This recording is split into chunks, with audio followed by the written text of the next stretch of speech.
حالت جنابت میں اگر غسل سے پہلے کوئی آ جائے اور انسان صاف کپڑے پہن لے تو غسل کے بعد دوبارہ وہی کپڑے پہن سکتے ہیں یا وہ کپڑے ناپاک ہو جاتے ہیں اور کوئی اور کپڑے پہننا ہوتے ہیں؟ نہیں، جب تک کسی کپڑے کو کوئی نجاست لگی ہوئی نظر نہ آئے یا محسوس نہ ہو اس وقت تک وہ کپڑے پاک ہوتے ہیں اور ان کو دوبارہ نہا کر پہن سکتے ہیں۔ ہم نے آج تک ایسے مسائل کا ذکر اپنے گھروں اسکولوں میں کبھی نہیں سنا، اس لیے آج یہ پڑھتے ہوئے بہت مشکل پیش آ رہی ہے۔ اب آپ پڑھاتی ہیں تو بہت سی ٹرمز ایسی ہیں جو کبھی سنی ہی نہیں یا سمجھ ہی نہیں آ رہی۔ مثلاً احتلام کیا ہوتا ہے؟ یہ ٹرم تو کبھی اردو یا انگلش میں سنی ہی نہیں، لا حول ولا قوت۔ تو کبھی اردو یا انگلش میں اس طرح مزی ویٹ ڈسچارج کیا ہوتا ہے؟ میں ان میرڈ ہوں، شاید اس لیے بھی چیزیں مجھے سمجھ میں نہیں آ رہی۔ نہیں، مزی اور احتلام کا تعلق میرڈ یا ان میرڈ ہونے سے نہیں ہے۔ احتلام ہوتا ہے نیند کی حالت میں کوئی ایسا خواب انسان دیکھے کہ جس کے بعد وہ کافی مقدار میں ویٹ ڈسچارج اپنے جسم پر پائے اور ایسا گمان ہو جیسے خدا نخواستہ سوتے ہوئے پیشاب نکل گیا ہے جسم سے۔ ٹھیک ہے، خواب یاد ہو یا نہ ہو۔ جیسے لیکوریا کا ڈسچارج تو خواتین کو عام طور پر معلوم ہی ہے کہ کس طرح ہوتا ہے۔ جیسے لیکوریا کا ڈسچارج ہوتا ہے ایسے ہی اس سے ذرا زیادہ مقدار میں ڈسچارج جو ہے وہ محسوس ہو سوتے وقت، وہ احتلام ہوتا ہے۔ یعنی احتلام کا تعلق سونے سے ہوتا ہے، نیند سے۔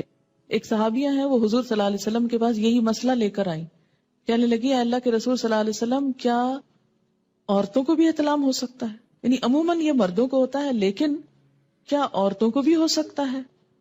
تو اس پر آپ نے فرمایا کہ ہاں ہو سکتا ہے، کیونکہ بچہ عورت کے مشابہ بھی تو ہوتا ہے، عورت سے بھی تو بچے کی شباہت ہوتی ہے۔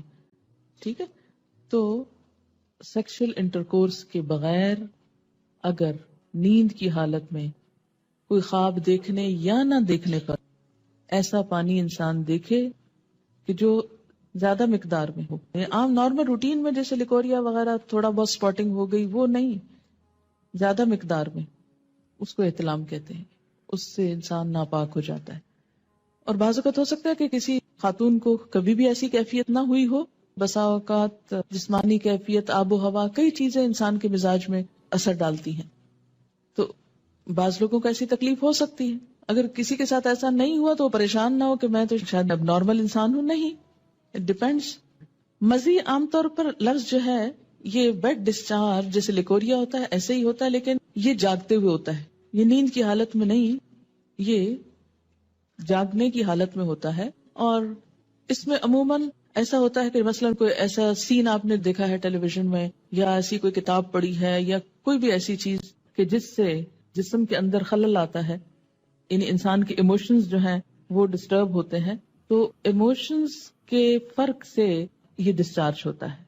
یعنی لیکوریا جو ہوتا ہے بغیر ایموشنز کے ہوتا ہے، لیکن یہ ایموشنل کیفیت کے ساتھ ہوتا ہے۔ ایموشنل کیفیت کے ساتھ جو ویٹ ڈسچارج ہوتا ہے اس سے استنجا بھی لازم ہے اور وضو بھی لازم ہے، لیکن نہانا لازم نہیں۔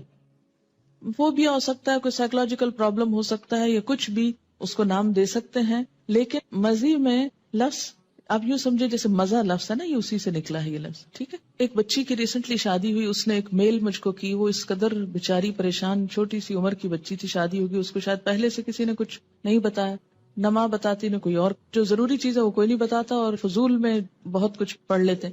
تو اب وہ کچھ بہت ہی جینون جو اس کے شوہر کے رویے تھے ان پر وہ اس قدر خوف زدہ تھی اور پریشان کہ شاید میرے ساتھ کوئی بہت ہی گناہ کا کام ہو رہا ہے اس طرح۔ تو ایسا کیوں ہے؟ اس لیے کہ یا تو اس کو اتنا چھپایا گیا اور بتایا ہی نہیں گیا، یا یہ ہے کہ بلو پرنٹس بچے چھپ چھپ کے دیکھیں تو ماں باپ کو خبر نہ ہو۔ ان رویوں میں بہت نارمل اور بہت فطری انداز میں، نیچرل انداز میں آپ کو بہیو کرنے کی ضرورت ہے۔